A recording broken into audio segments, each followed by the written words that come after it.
1 minute. Just I am sorry. ఎట్లయితే sir 1 minute లో? Otherwise I have to close because I am giving sufficient time, sir. మీరు మమ్మల్ని సభలో ఏం మాట్లాడేదో ముందే చెప్తే నేను చేయగలను. 20 minutes అండి.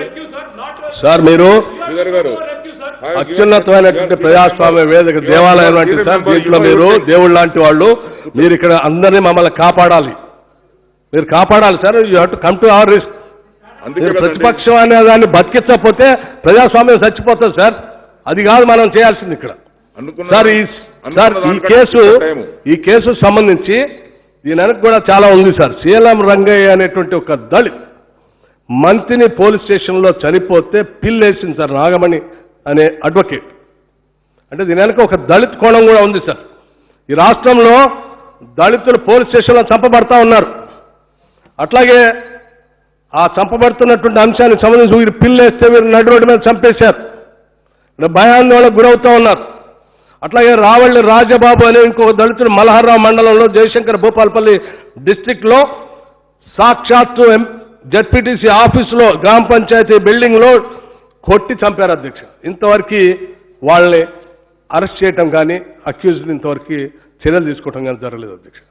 So law and order problem గురించి మాట్లాడుకునేటప్పుడు డెఫినెట్గా వీటన్నిటికీ సమాధానం ఎక్స్పెక్ట్ చేస్తాం అధ్యక్ష ప్రభుత్వం నుంచి. అట్లాగే అధ్యక్ష నిరుద్యోగ సమస్యలు అధ్యక్ష, రాష్ట్రం ఏర్పడి నుంచి గ్రూప్ 1 సంబంధించి ఇంతవరకు ఒక్కసారి కూడా నోటిఫికేషన్ రాలేదు అధ్యక్ష.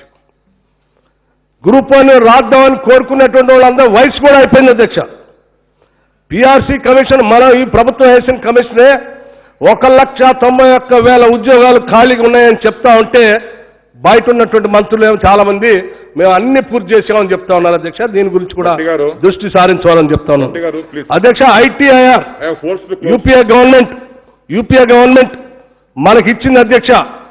ఆనాడు యూపీఏ గవర్నమెంట్ ఐటీఆర్ మనకిస్తే 7 ఏళ్ల నుంచి నేను ముగిచ్చేస్తాను అధ్యక్ష.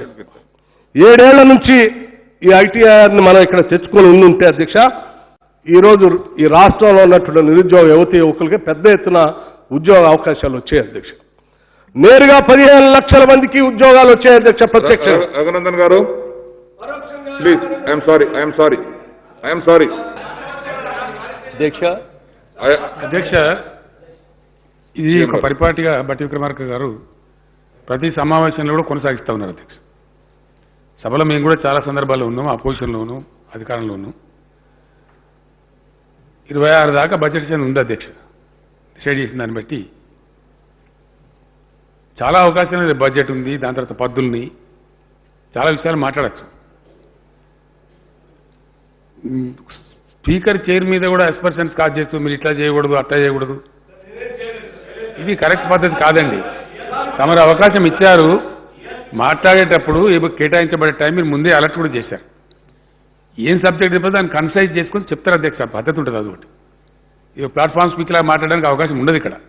సభ్యుల సంఖ్య ఉంటుంది, సభా నియమాలు ఉంటాయి, సాంప్రదాయాలు ఉంటాయి, దాని ప్రకారం ముందుకు పోతాం, బిజినెస్ జరగాలి. కాబట్టి ఇప్పుడు మేము కూడా మళ్ళీ ప్రిపేర్ అయ్యి మా ఆన్సర్ చెప్పాలి.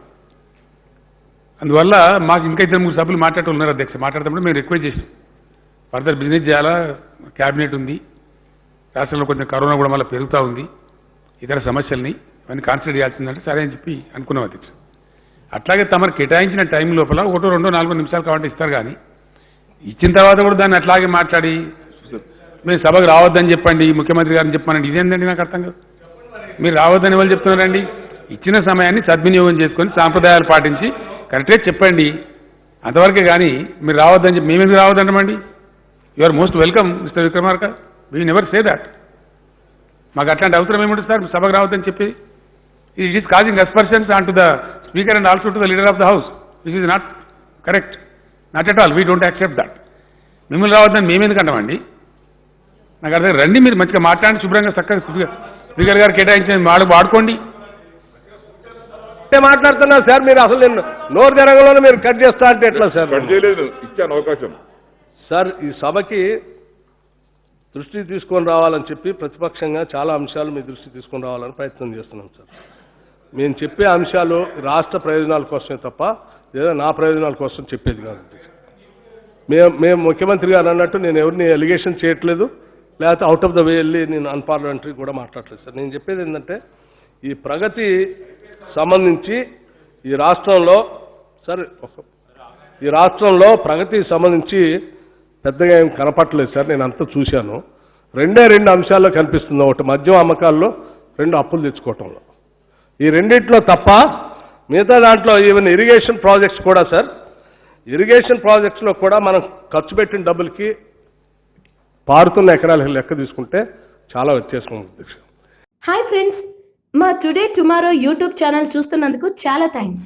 మరిన్ని లేటెస్ట్ వీడియోస్ కోసం వెంటనే సబ్స్క్రైబ్ చేయండి. అలాగే ఈ బెల్ ని కూడా రింగ్ చేసేయండి. మా నోటిఫికేషన్స్ అన్ని మీ మొబైల్లో వస్తాయి. అలాగే మా వీడియోస్ మీకు నచ్చితే లైక్ చేయండి, షేర్ చేయండి, నచ్చకపోతే కామెంట్ చేయండి.